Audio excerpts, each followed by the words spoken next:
Likod ng visor, may tanalang boses. Bawat salita parang kalabit ng throttle. Hindi lang specs, pati kwento ng makina. Haji ang pangalan to, ang sandata. Da Haji Motovlogs, Revenge Paraiso. Sumisigaw ang makina sa bawat video. Haji Motovlogs.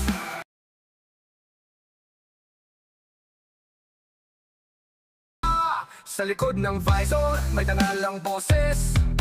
Bawat salita parang kalabit ng throttle. Hindi lang specs, pati kwento ng makina. Haji ang pangalan to, ang sandata. Da Haji Motovlogs, Revenge Paraiso. Sumisigaw ang makina sa bawat video.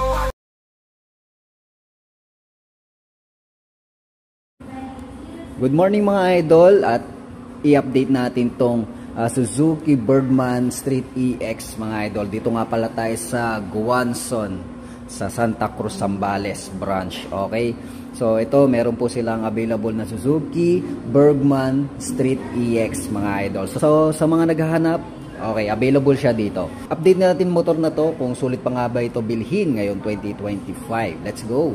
So unahin natin syempre ang kanyang body. Syempre sa looks pa lang, semi ano na siya, maxi scooter ang datingan. Bruskong-brusko para sa 125cc na displacement. So sa mga ilaw niya mga idol, makikita natin LED type na po siya dito sa kanyang headlight. Tapos dito naman sa kanyang sa signal lights is ordinary bulb pa lamang. Pero pagdating naman sa likuran mga idol, ayan, makikita natin na LED po siya. Tapos, ordinary bulb din para sa kanyang signal lights. At ang kagandahan nito, mayroon pa siyang design dito na chrome na design. Okay, ang kulay nga pala nito, pinaghalo siyang gray. Okay, silver. Tapos, meron po siyang brown. Para may pagka-classic ang design niya. Okay? So, makikita din natin sa kanyang front. Makikita natin na mayroon po siyang mga chrome design dito. Yan na nagpapa-premium ng kanyang detalye. So pagdating naman dito sa kanyang bandang ibaba, makikita natin yung kanyang reflector na mas safe sa daan. Tapos makikita natin yung kanyang suspension na ang gamit nito is telescopic fork. Okay? Tapos one pot caliper with disc brake. Tapos dito naman yung kanyang mags na mayroong coated na kulay bronze or anything brown, parang ganyan. Ang sukat ng gulong niya is 90 by 80-12. Okay? Tubeless po siya mga idol. Habang punta naman tayo sa likuran mga idol, ang suspension nito, gumagamit po siya ng single shock absorber, drum brake po para sa braking system, coated din po yung kanyang mugs na kulay brown. Then ang sukat ng gulong niya, okay, 100 by 80-12, tapos tubeless din po siya mga idol. Punta naman tayo sa bandang gilid mga idol, makikita natin na very premium na naka-imbose na Bergman dito, no? Chrome coated po siya mga idol. Tapos nakalagay Street EX. So 125cc po siya. Wala nakalagay na 125cc pero 125cc po siya mga idol. Ito naman yung airbox niya and crankcase niya. At good thing na meron po siyang kickstarter. So just in case na malobat o humina ang baterya ng motor mo, palong-palo to, no? So magagamit mo to sa mga ganong sistema or senaryo. Tapos andito yung kanyang side stand. Okay, na may side stand kill switch po siya. Tapos ito naman yung center stand niya. Tapos ito naman yung kanyang pillion putres na naka-chrome din mga idol. So para siya may lalagyanan dito. Yan. So dito naman sa gilid mga idol, makikita pa rin natin yung design ng kanyang model na nakalagay doon. Okay? Street EX po siya. At meron siyang sticker dito na SEP Alpha or Suzuki Eco Performance, na kung saan mas eco-friendly at mas maganda yung hatak base sa kanilang pag-aaral doon sa Suzuki Motorcycle Factory. Okay? Tapos makikita naman natin dito yung kanyang muffler na full cover po siya mga idol. So may cover din siya dito. Then black and silver and black yung kulay nito mga idol. So lapat na lapat siya. Alright? Okay, punta naman tayo sa taas mga idol. Oh. Yan, unahin natin yung kanyang simple lang na side mirror. So dahon style po siya na may carbon lodi. Okay? Tapos yung handle niya na may cover po siya, para siyang maxi scooter talaga, no? So button and switches niya, high and low, turn lights, busina. Then meron po siyang idling stop system. Okay, para siyang idling stop system. Tapos nandito na rin yung electric starter button niya. Okay? Tapos ito naman yung kanyang fully digital meter, na kung saan mas marami kang information na dapat mo malaman para sa papangalaga ng motor mo, na may dalawang selector, mga idol. Tapos nandito naman yung throttle control with brake lever sa unahan and hand grip with brake lever para sa likuran. At ang gaganda nito, automatic transmission pala ito, na kung saan gas and go lamang, napakadaling imaneho. Okay? Tapos sa mga convenient features, unahin natin itong utility pocket na mayroong takip dito sa kaliwa, at sa kanan naman is wala. So easy access needs mo. Tapos dito naman yung mga variable things mo like cellphone. Okay? Speaking of cellphone, mga idol, ayan, meron po siyang charging port area. USB type po siya, na kung saan pwede ka na mag-charge anytime, anywhere. So habang nag-charge ka, nakasapra po yan. Safe na safe. Habang dito naman, mga idol, makikita natin mayroon po siyang utility hook na maraming gamit talaga to. No, hindi lang helmet, kundi yung mga pinamili mo. At bukod dito nga pala sa hook na to, mga idol, meron pa siya ditong retractable hook. So dalawa po siya. Kung bitin ka sa isa, meron pa siyang isa dito. Alright? At pagdating naman sa kanyang susian, mga idol, gumagamit po siya ng ignition key na merong lock. Okay? Tapos ang function nito, meron siyang push to lock. Ito siguro yung yan. Okay, nagsarado yung mismong susian. So safe na safe sa magnanakaw. Alright? And this is scooter naman, sa isang maxi scooter, as very rare na meron po siyang flat footboard and meron siyang extension. Yes sir. Ayan. So may footboard ka dito, pwede mong lagyan ng excess baggage, napakaluwag, napakalawak. Tapos pagdating naman dito sa kanyang comfort riding, meron po siyang foot extension, mga idol. Ayan. So goods na goods siya, mga idol. And then dito naman tayo sa kanyang seat, mga idol. So, synthetic leather ang ginamit niya with two-tone. Okay, nandito naman meron siyang black and brown. Then meron po siyang pa-stitches siya, mga idol. Tapos napakalapad ng kanyang upuan, mga idol, no? So yung foam niya rin is napakakapal. Hindi natin mabuksan yung compartment, pero okay lang yun, walang problema kasi ito updated lang naman to. Kung ano yung naunang video is yun pa rin naman yung liters na capacity niya. Okay? At tignan naman natin yung kanyang seat height, kung pasok ba ito sa may average height na Pinoy na katulad ko. I'm 5'4" in height, mga idol. Alright. So yun. Okay. So okay naman siya, mga idol, para sa akin. I'm 5'4" in height. So meron kung ganito yung height mo or mas mababa pa sa 5'4", is komportable naman siya. Pero kung nasa 5 flat ka naman, is hindi na siya ganoon ka komportable kasi nga medyo mataas yung upuan.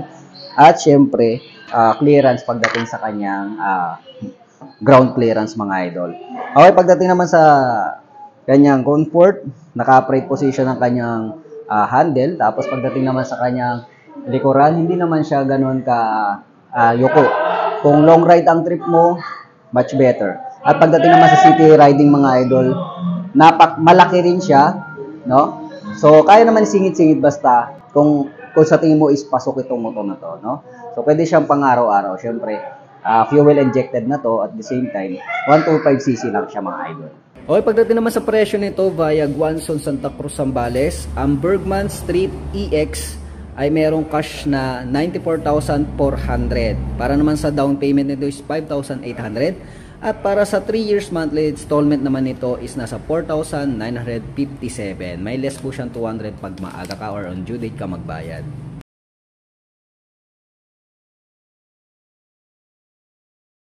At ito na nga, mga idol, si Rusi Sparkle 150i. Yun, no? Wow. Electronic fuel injection na po siya, mga idol. Yan. Sobrang sulit, sobrang ganda. Para ka nang bumili ng branded talaga. So, Rusi yan. Rusi lang ang sakalam. So, sulit nga ba ito bilhin? Check natin, okay? So, simulan natin sa kanyang kulay, mga idol. Makikita natin na meron po siyang glossy red and black, mga idol. Tapos may mga pop-up po siya na black na rough po siya mga idol. Yan, yung mga texture niya sa kanyang body fairings. At pagdating naman dito sa kanyang unahan, makikita natin yung logo niya na minimalistic na Rusi. Yan, tapos ang ganda rin ng kanyang head front dito mga idol sa kanyang handlebar. So makikita natin, no, QC pass po siya, ibig sabihin dumaan sa mga masusing pagsusuri bago idala sa market. Okay? So dito naman makikita natin sa bandang ibaba mga idol, makikita natin na marami siyang pakanto or marami siyang lining, pang sportihan ng dating. At makikita naman natin yung figure niya mga idol. Siyempre, sino ba makikita nyo kundi si Honda Click, no? Tapos meron po siyang LED light na signal lights. Then ito yung kanyang yung kanyang headlight na naka LED din ang gamit. At pagdating naman sa kanyang suspension, gumagamit ito ng telescopic fork na may naka-imbus na Rusi, two-pot caliper na may disc brake para sa braking system. Mags po ang ginamit niya na may sukat na gulong na 90/80-14. Tubeless ba to? Syempre tubeless na po siya mga idol. Dumako naman tayo sa likuran mga idol, makikita natin yung kanyang matulis at very sporty na taillight design mga idol, no? Ang ganda rin ng kanyang taillight, para siyang aftermarket, hindi ka na magpapalit. Ito yung kanyang taillight, okay, para siyang may pa-diamond dito. So ito yung parang daytime running light niya or stop light, okay. So ito yung taillight niya na gumagamit ng LED, samantalang ito naman yung kanyang signal lights LED din, and good thing flexible din siya mga idol. Unlike kay Honda Click, matigas siya, hindi siya flexible. Ito flexible siya mga idol. Syempre present pa rin ang reflector light. Tapos ito yung kanyang back fender na meron naka-intact na plate holder. Sabot-sabot lang. Dito naman tayo sa side profile niya mga idol. Okay, makikita natin very sophisticated ang disenyo talaga ng Rusi Sparkle na to. Nakikita natin naka-imbus na logo ng kanyang model Sparkle. Okay, very premium. Tapos makikita natin minimalistic na design ng kanyang decals. Dito naman din makikita natin Rusi 150 water cooled. Wow, so water cooled nga ba? Okay, water cooled po siya mga idol, meaning sa pagpapalamig ng makina, mas mapapadali ang pagpapalamig ng makina kahit sa long rides. Kahit si Yamaha mga idol hindi nagwa-water cooled sa kanyang 125cc, but si Rusi nagwa-water cooled. Talagang tinapatan niya si Honda Click 150 or 125, no? Ang galing. Okay, dito naman sa kanyang muffler mga idol, meron po siyang cover na plastic. Ang ganda naman ng kanyang color tone dito, which is yung gunpowder metallic and then yung matte black. Ang ganda ng combination niya mga idol. Very sporty. Tapos nandito naman yung kanyang tire hugger. Okay? Tapos ito yung kanyang coolant refiller. Okay? Dito naman tayo sa kabila mga idol, makikita natin yung kanyang suspension na gumagamit ng single shock absorber na may kulay red. Naka-pop up siya. Okay? Then pagdating naman sa braking system, drum brake po ang ginamit niya rito. Mags din po. And then may sukat na gulong na, hanapin natin, 100/80-14 mga idol. Tapos tubeless na po yan. Ayan, para ka na talagang bumili ng branded na Honda Click, no? Then pagdating naman dito sa kanyang crankcase and airbox mga idol, no, makikita natin wala po siyang kickstarter. So meaning maganda na po yung kanyang electrical system dito, like Honda na merong ACG. So hindi ka na mangangamba na malobat agad-agad yung yung baterya mo, no? Kahit wala kang starter kick. Okay? So CVT drive nga pala to, meaning automatic transmission na kung saan gas and go lamang, pwede sa baguhan, pwede sa mga babae at pwede sa mga kabado. Alright? Then makikita naman natin yung kanyang pillion putres. Ayan, gunpowder metallic din tingin ko yung itsura nito.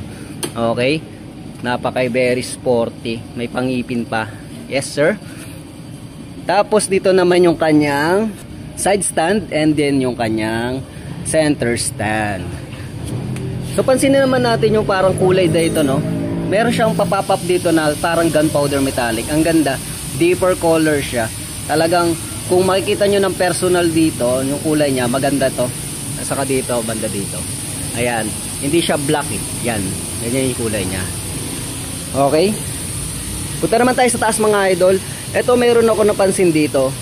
Sa mga nag-aftermarket ng mga switches, ito kompleto na po ang sparkle. Ayan no. So isa-isay natin, meron po siyang high and low. Meron po siyang hazard. And then siyempre turn lights, busina. Tapos meron po siyang pass switch siya mga idol. Tapos dito naman meron siyang kill switch. Tapos yung parang ito yung tingin ko ito yung parang idling stop kung di ako nagkakamali. Yan. Then ito yung kanyang on and off ng headlight. Then electric starter button. So kompleto na. Hindi ka na bibili ng aftermarket na switch. Okay? So good thing about this Sparkle 150i. So pagdating naman sa kanyang sa panel is naka-digital na po siya. Hindi lang digital, TFT na po siya, meaning colored na po yung makikita natin dito na display. So kahit tirik ang araw, kitang-kita mo yung yung information na dapat mo malaman. At meron tong dalawang button, which is yung select and setter or setting. Then dito naman makikita natin yung ROSI. Okay? Pagdating naman sa mga convenient features, unahin natin syempre yung kanyang susian. Ayan, meron po siyang shutter lock key. Mismo ang susian ay may takip. So safe na safe siya sa mga magnanakaw. Tapos dito mo rin ibubuksan yung under seat compartment. Okay? Then dito naman meron po siyang retractable hook na hindi lang hook no. Sa Honda Click kasi hook lang ito, retractable siya. Okay, safe yung mga pinamili mo sa palengke or yung helmet mo. Okay? Then meron po siyang dalawang pocket, which is yung isa medyo malaki na malalim, tapos ito naman maliit lang. So easy access needs mo. Tapos dito naman pwede ka mag-charge. Okay, meron na siyang USB charging area. Okay, na kung saan pwede ka na mag-charge anytime, anywhere. Alright. Tapos dito naman sa kanyang flat footboard, makikita natin na may anti-slippery. Okay, na design. Tapos dito rin matatagpuan yung kanyang baterya. Okay, napag-aralan na ng Honda na walang problema dito, kaya no worry sa baha or basa. Okay? At pagdating naman dito sa kanyang upuan mga idol, buksan natin. Okay, sa upuan naman niya plain lang siya, wala siyang mga padat-dat or tuldok-tuldok, plain lang siya. Mahirapan ng pusa dito o kalmutin mga idol. Syempre meron pa rin siyang logo na ROSI. Tapos yung form ng kanyang upuan is parang pang Honda Click talaga. Napakaganda, very solid tignan. Tapos papansin lang natin yung grab bar mga idol, no? Meron siyang pabutas dito. So just in case na magkakaroon ka ng top box nga, no? Ibig sabihin, meron na siyang pwede mo siyang ilagay dito. Okay? Or kung sabihin na natin wala kang grill dito, pwede mo siyang sabitan. Okay? Pwede na siya. Tanggalin mo lang 'to mga idol. Naka-rubber lang siya.